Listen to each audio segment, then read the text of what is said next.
'Twas a cold spring evening in Earth 1901, and in a little toy shop down the streets of Soho, London, a man in an apron sat behind a table covered in all sorts of toys: board games, bowls, spinning tops, puppets, and puzzles.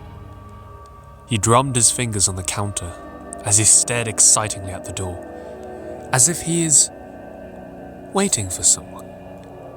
But the question is, who? The door clicked open, and a stranger in a grey hooded coat walked in.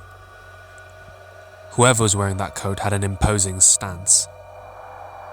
They tried to look intimidating, but yet there was a small twinge of fear, hesitation, nervousness, and alert that the toy man can clearly see. The man jumped up in excitement, and he leaned over to speak to the stranger at the front desk, whose face was hidden under the hood. "Ah, welcome. I was expecting you, dear stranger. Welcome to my shop. You know, many have come to my shop to buy all sorts of toys and games. Monopoly, cards, the ball, and even the horse that goes clip-clop down the Strasse. But not all have the stomach for a real game." A real game? What is it? It's a game, yes, but a game that requires concentration, accuracy, and understanding of the rules. And those who choose to break the rules, or to cheat and lie their way through the game, pay the price and become an exhibit to my marvelous toy shop. This also applies to the losers of my games, but they are treated with more care. The toy man stopped as he looked down at the stranger, who isn't too amused, nor did they have a bit of a reaction. He leaned down and says, "What's wrong? Cat got your tongue?" No, that's not it. "I sense you are bored." "I know just the game for you. One moment, please." The toy man walks over to the shelf and grabs a box labelled "Guess Who" and places it on the front counter.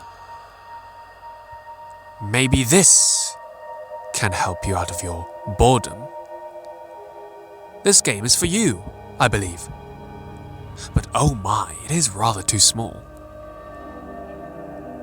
Let's change that, shall we?" And with a snap of his fingers, the room begins to shift, and the game began to grow to the size of a football stadium. The mysterious stranger lifts up their hood. It was a woman. She was blonde, with tired eyes, and an expression of anger and fear on her face. An expression that the toy man hasn't seen in eons. An expression he recognized. A funny story, but an old man in a coat and a monocle challenged the toy man to a game many years ago, which resulted in him now stuck as the toy man in 1901.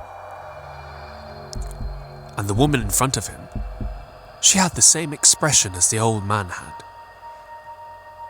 Could it be?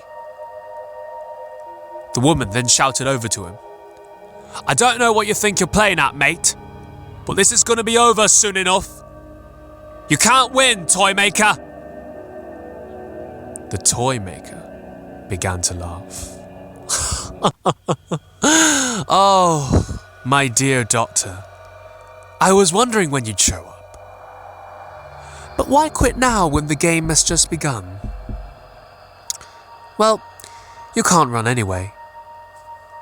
Let's play." And with another snap of his fingers, the game begins. The pieces of the board game began to move like a maze tumbling down one after another, almost crushing the woman called the Doctor. The Toymaker flattens row after row until only one piece is left on the board. A piece that left the Doctor in a tricky spot. The Toymaker began to laugh. Make your last move, Doctor. Make your last move.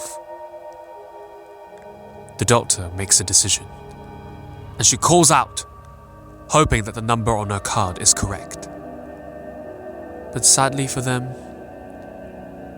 it wasn't the case. Ooh, I am very sorry, Doctor. But this time, you are wrong. And that's our game, sports fans. Hope you enjoyed this special round of our very special guest. Boo. Better luck next time. Not. And with a snap of his hands, the Toymaker turns the Doctor into a puppet to join his various collections of toys, games, in his little shop of nightmares.